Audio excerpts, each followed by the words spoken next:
Okay. Hi everyone, my name is Robert Lee. I'm the founder and executive video producer at Shalala Productions, where we create marketing videos and cover live events for folks in the medical and the educational sector, with especially pop culture. And this is a special video where we focus helping others support other businesses and associations efforts and supporting the hospitals and frontline workers, as well as helping others in efforts to deal with the challenges everyone's facing, specifically COVID-19. It's my pleasure to introduce everyone, my good friend Mariah Hunt, who's I always get this flubbed up. Should I say owner? The head Owner. honcho. Okay, owner of Hunt Direct, as well as the president of NEDMA, which is the New England Direct Marketing Association. And so, as we mentioned earlier before, we're talking about the NEDMA virtual check-in. So that's the first question I have is, what is it? Well, so hi, Robert. How are you? Thanks for joining Oh, us. my pleasure. And so we had a virtual check-in already with the NEDMA members about 2 weeks ago. And the reason we did that one was to actually see the members because, our members are very engaged and they're very special to us. And we hadn't seen them in a while. And we know that all of the other stuff that we've had so far, we've postponed. So we got on and did kind of a coffee hour type check-in. And we talked to people. We had about 22 people on GoToMeeting. Everyone seemed to really enjoy it. And we had a lot of stuff to cover. So we got to some of it, but we didn't get to all of it. And I promised that we'd do another one because people got a lot out of it. So we are scheduling another one for next Wednesday, the 29th at 9:30 to 10:15. And we're going to be talking to NEDMA members and even non-NEDMA members. If they want to join, they can hop right on. So that was good. Like for the first one, it was well received. Did you get like a sense of the vibe of the room, or I should say the virtual room, when you? Yeah. Well, the virtual room was good. I mean, because it was the first time we had done it. It's kind of the first time NEDMA has ever gone digital, right? Right. With that many people, because we have it in person because that's what we're all about. But we can't do that these days. So Yeah. we talked a lot of things. We talked about how we're coping. We talked about the challenges of large businesses because we've got lots of members that are large businesses where they can only have a few in the office at a time. So they might go and be in their home office for one day and then go back in and be in the regular office the other day. Or like large manufacturing facilities, letter shops, Data Mail in particular, one in Connecticut where, they have a ton of equipment. And to be honest, I'm not sure how I'm sure they're doing very well, but I'm not sure how they're going to do social distancing, with all these machines that need to go Right. for direct mail and print. But since print and direct mail are, essential services, they're on board. And then we got a lot of individual members too that own their own companies. Now, those people we're talking about at that point, the CARES Act hadn't come into play. Right. So they were a little concerned that, this particular situation was going to last a long time. But they were all upbeat. Everybody had something great to say. They were happy to see people. We all share an affiliation for direct marketing, whether it's digital, whether it's social, whether it's direct mail. So it was really just nice to get on the phone and talk to them. I think, this conversation next Wednesday is going to Yeah. be about really how you're doing now because we're 7 weeks into it. And, things might have changed. We have a lot of members that have been furloughed but not totally. So they work for a couple of weeks and, then they do a week furlough. So I just wanted to call and check in on them for two reasons. One, because I said I would, and Yeah. two, because there could be a lot of sharing information and, talking through things that some of us might not have thought about. And it's really mostly for camaraderie, though. Yeah. I mean, it's a perfect time in that. I mean, I know if like for me, in terms of trying to keep up like with the PPA or the PUA, pup, pet, I always get those acronyms. That it's always good to know like others that are, essentially in the same boat, that they may hear something that, or they may have have clarity as to what's going on, to be able to chat and be able to pick their brain, or hear how they're doing too. Yeah, I think there are a lot of small businesses that are members of NEDMA, and since the PPP or whatever it is, the payroll payment, whatever it is, Right. program ran out of money, but there are, I'm sure, a few of them who have already filled the paperwork, and I know the paperwork is very challenging. Yeah. I think part of the reason why some of the large companies got the PPP money quickly is because, they have high-priced lawyers that could fill that paperwork out in their sleep, and the rest of us who have never seen that kind of long, drawn-out legal document or don't even know what Form 941 is would Right. have no idea and may even do it wrong. So I think, and then the CARES Act is new, so I'm interested to see some of those people who are maybe sole proprietors to see if they got on Right. and were able to collect unemployment. And then also, just trying to stay upbeat and in front of their clients, because a lot of them had ongoing clients, and their clients may be down or depressed, or even though they're not doing any business, still you still want to call and check in on them and make sure you talk to them. So I there are a lot of salespeople that we have, so I'm interested to talk to them too about what they're doing to stay in front of their customers without being a pest, and Right. without making it seem like they're desperate, because they're probably not at this point, but Right. I think it's a lot. The situation's a lot different now, 2 weeks into it. So another conversation with everybody all together would be great, because like you said, there are going to be people that have already done it that we could learn from. Exactly, and I think the key thing is, like you mentioned, that the camaraderie, just checking the well-being of other members or non-members as to how they're doing. I would think that'd be the major takeaway as to what's in it for the folks that are in the virtual check-in. Which right down below there's the The ticker. scrolling ticker. Thank you. My mind's like scrolling ticker as to the time where it's going through the GoToMeeting, which is, like Mariah said, it's next Wednesday, April 29th from 9:30 to 10:15, 10:15 right? a.m., And not p.m. yeah, AM. And you can click on the NEDMA. If you go to the NEDMA website, it should be up there right now. Um, all the members should be getting an email about it shortly as well, if they haven't already, about this. We're also checking in with other associations that are similar to ours, Okay. and doing sponsorships. We also are doing webinars. So there is a webinar coming up in the middle of May that NEDMA's going to do.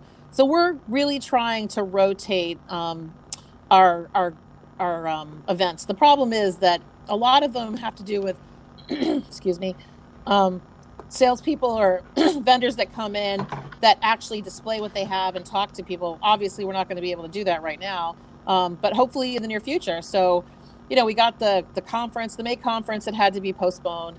Right. We have the award show that usually goes on in July, and that's kind of iffy at this point in time. Right. And then we have the MTech Summit, which shouldn't be affected, because we were planning to do that in the fourth quarter, but you never know. So, we're going to be watching them closely. We might be combining the conference with the award show. Okay. There's lots of open things happening, but I think the whole idea is, to check in on people and see how they're doing, because, remote working is not for everybody. I've had a lot of experience with it. I've been doing it for, 5-6 years. So I got used to it. But there are some people who are extroverts, especially, like salespeople, Right.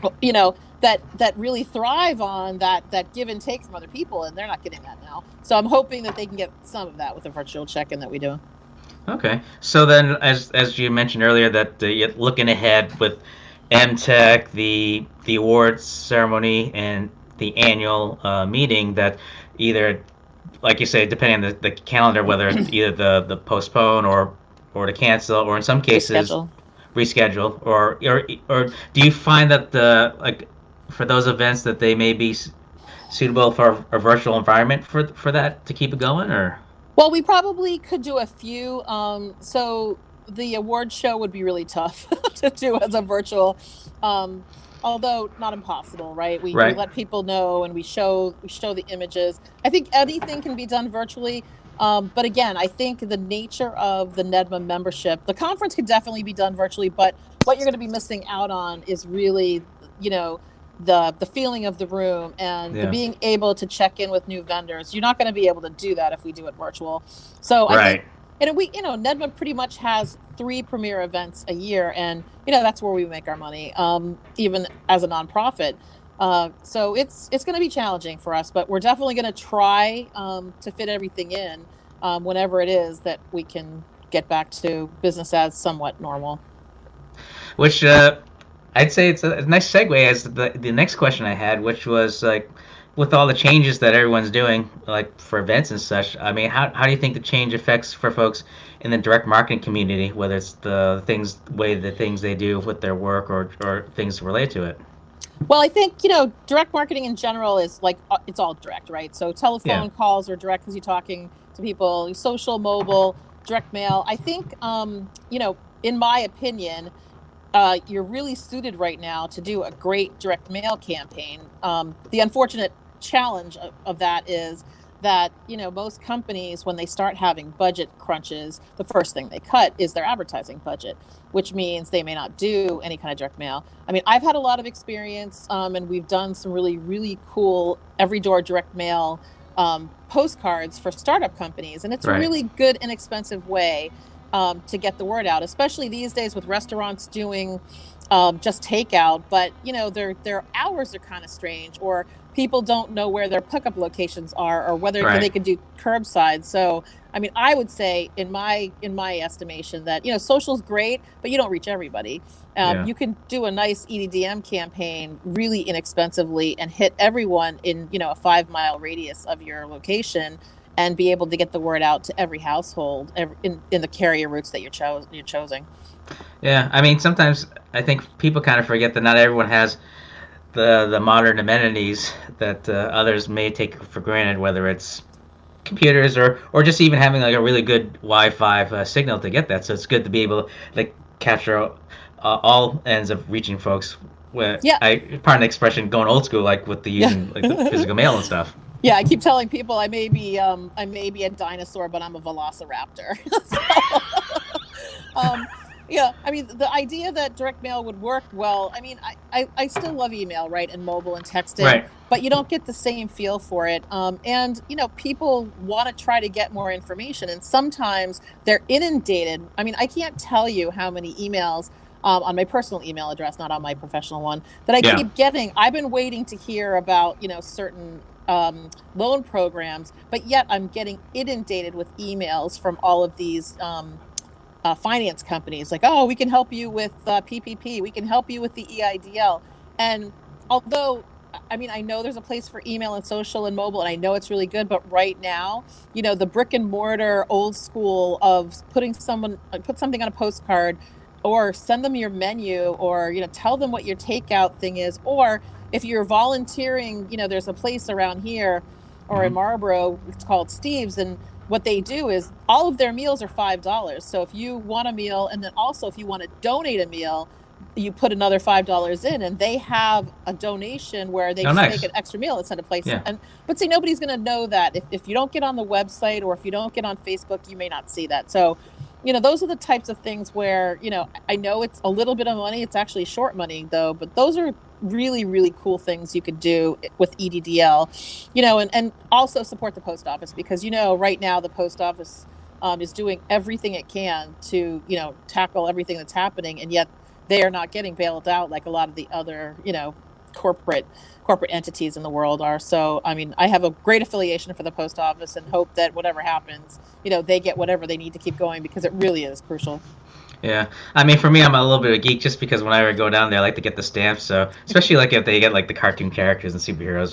But to your point, yeah, I mean, for what they do, it's severely underestimated as to the importance they do of just making sure people get the materials in the mail, because you can't really do a video conference for them to be able to receive like a physical marketing folder or media Or kit. even a coupon. So here's the funny thing. I mean, people laugh about the post office, but there is absolutely nowhere that you can actually send something across country for 50 cents. I mean, an envelope for 50 cents. And also the EDDMs, I mean, basically the postage on those postcards are 17 and a half cents each. So I tell people that if you want to, combine it with the print and maybe with some design, you're going to probably pay a quarter a piece, which is unheard of. Now, of course, they're not personalized to, they just say, resident of certain carrier routes. But I mean, for 25 cents a piece to reach a small community or a small area around where your restaurant is, that's pretty cheap. Yeah.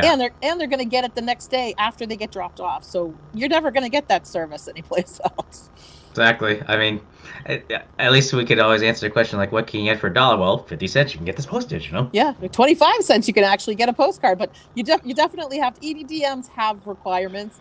You have to have to saturate carrier routes. You have to pick carrier routes. It's not that hard. I mean, Yeah. obviously you can go onto the USPS and do it, but we got into it. Hunter got into it. We were a beta site for the EDDMs. We basically did a lot of work with the USPS to make sure that it was readable, it was doable. They still have a lot of bugs to work out. They're not perfect, but it really, really is a good service. And and I'm not knocking social, I'm not knocking digital, I'm not knocking any of those channels, but I think right now it would be really good of a startup company or a small business that's struggling, or even a restaurant that wants to get the word out about their delivery and their curbside options, to send some of these postcards out.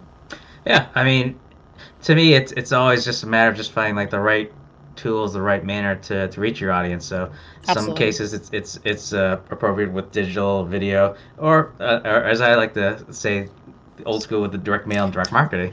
Well, it's really funny. I heard somebody talk the other day that, a lot of people, especially, extroverts, are actually calling people on the phone. So remember when you have some millennials or Generation Zs or whatever they're called now, they used to text, right? I mean, so now they're talking about people actually picking up the phone and talking to people. I'm like, oh my God, what a concept. Yeah. Like we were doing it all along, but a lot of these other kids weren't doing it at all. So, now it seems to be a new thing. Yeah. Maybe not such a bad thing. Right, because I mean, it's just another way of saying like, well, it's just like video conferencing, just without the video, you're just talking to it. That's all. Yeah. What's the... Yeah. But I can't help but ask. But when you talk to your colleagues, have they been practicing the same methods like you talk about the EDT, or you hear their views about if it works for them or? Well, we've been so I think the people that were on the first virtual check-in, we had large printers and letter shops. They were asking, or they were talking about the challenges that they've been facing, whether they have to go in the office and when they go in the office. So they're obviously still doing work. I can't imagine they're doing the same volume they were doing before, which, of course is going to be a challenge, but they're still plugging along. And, the people that are salespeople, I think, are the people that are really the most affected.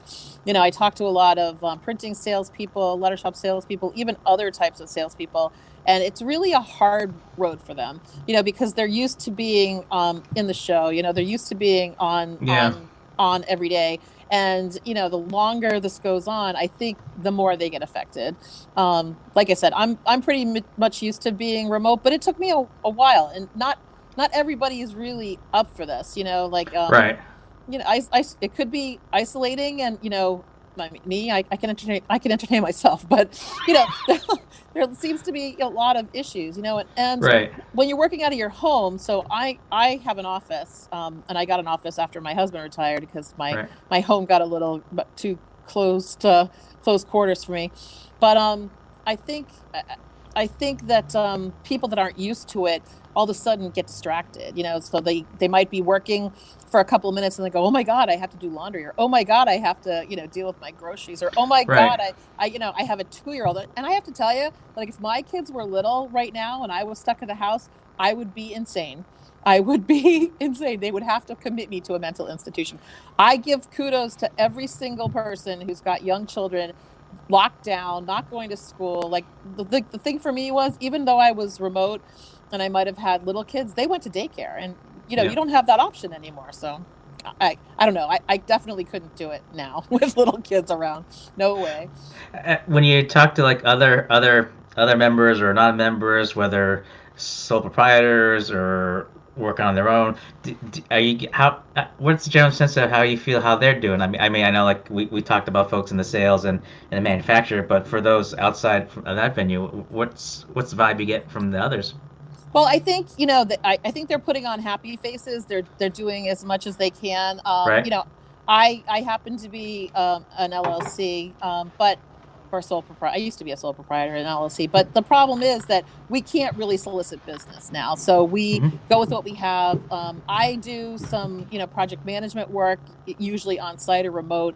And that's going to dwindle down too, because every single company, just like when I was doing freelance work before, every company, the minute they start having budget issues, they cut the freelancers first. And again, I think the sole proprietors and the LLCs, the really small businesses, are doing what they can. A lot of them are probably dealing with savings accounts right now, and they're trying to get whatever they can, from the government, although I know it's been very difficult. But, I think we're all just hoping that it doesn't last too much longer. I mean, they got to Yeah. open up some things. I mean, in my case, I would love to have them just open up the hair salons, because I really, really, really want to go and get my hair cut and colored.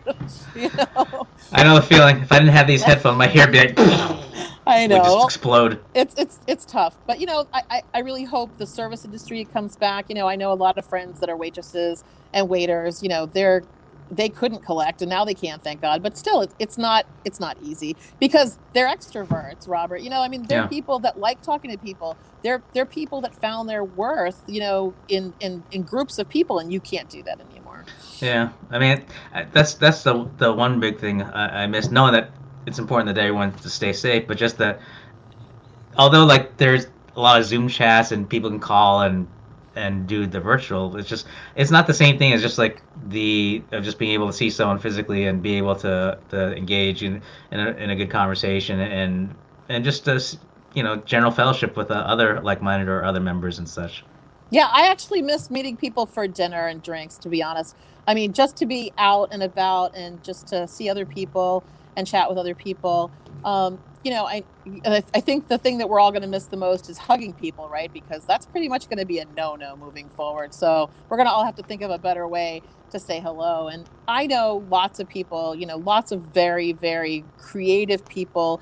Creative people tend to be emotional people, and they're going to want to hug, they're going to want to kiss, not happening. So they're going to have to figure out a way to deal with themselves at that level, because I Right. have a feeling that even if the economy comes back, that's not going to happen for a while. I mean, even the basic exchange, just shaking hands, where I think that some or may not do it, or maybe even phase out, which is I mean, I can understand it, but it just seems a bit surreal for me, just knowing that it's a common gesture when they extend welcome or how they greet each other and stuff. Yeah, well, I think this is going to force us to change. I think, like I said, change sometimes is scary to people and sometimes it's good. So if they do reopen the economy and we need to change the way we greet people and the way we think we need to greet people, then so be it. I mean, at least we can be face to face at that point. Somebody was actually here in my office. I was purchasing, I have an ASI membership, and I was able to get some K95 masks. So she was dropping off a check. And, she had her mask on, and she goes, I think that we're going to be wearing masks for a very long time to come. I'm like, I certainly hope not. But I mean, if we have to, we have to. If that's going to be the idea to open the economy, then, do it. Let's go for it. Exactly. And if you don't mind me asking, since you mentioned the K95 mask, I know earlier that were raising money to be able to make purchase orders of the mask, and just wanted to Yeah. hear how that went. Well, so I did a fundraiser through Facebook, because I actually bought the mask at cost, because I had an avenue, a vendor who had them available. Now, they are the K95 masks. They're not the N95 masks. So, but they were perfectly suitable, FDA approved, for people in the home healthcare industry that might be in nursing homes. So I put the fundraiser through Facebook, got enough to order 500, had some extras and donated those out. And then I put through, because people were asking me for more, I just put through another request for 600 of them.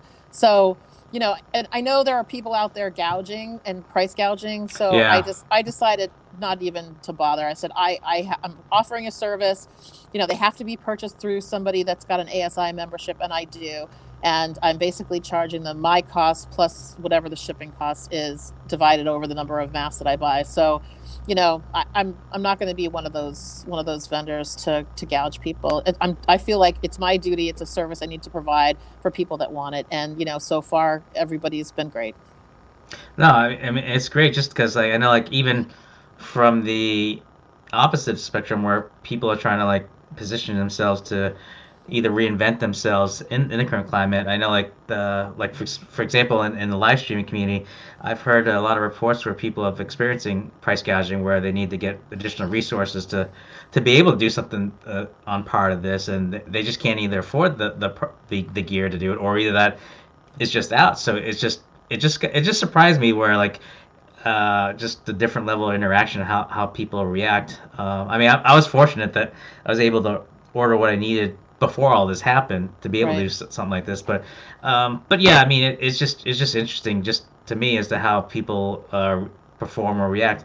And I mean, to me, it's always just trying to find ways just to help others. And so when I saw your post earlier, how you get the mask, I thought it was pretty cool. So Yeah, no thanks. I mean, I think there are two types of people. Like, so there are opportunists. Like, so right now, I know a lot of people. Like, if you get on Google right now and you look at the K95 masks, someone's going to charge you like $5 or more for one. Now, these things are really paper masks.